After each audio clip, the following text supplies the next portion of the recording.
Well, it's just this natural process that's been happening ever since the last glaciation, where you actually have sea level, which initially the land rebounded, so you had sea levels that were almost 60 meters lower than they are now. And then ever since around probably 12,000 years ago, that has been reversing.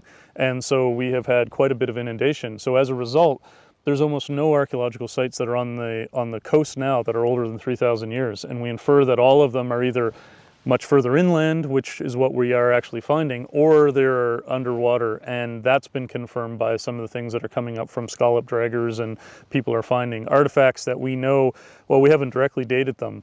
When they're found in contexts elsewhere where we can date them, these are 7, 8, 9,000 year old objects. So on Minister's Island, there is one site that we found in 2018 that we have a radiocarbon date that's around 9,000 years ago. And at the time, that's on a shoreline that at the time suggests that this island was perhaps only a few hundred feet across.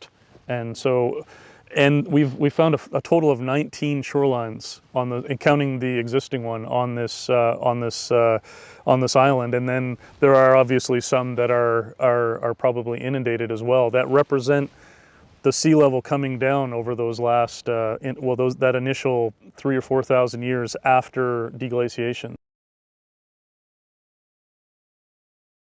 So we do have inspectors. So this again, I mentioned this is a national provincial historic site.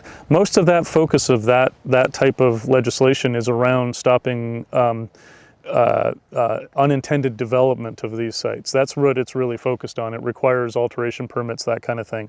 There has always been a significant issue of what used to be called pot hunters or looters, and it is still an issue that we struggle with folks that will actually dig into these, and it's quite a different thing. Obviously, anything that's found in the intertidal zone under the Heritage Conservation Act, there's a requirement to report it, and the reason we try to do that is to preserve the information, but also the Heritage Conservation Act recognizes that any object that's found that's of Indigenous origin is actually the property of the Crown, but it's held in trust for First Nations.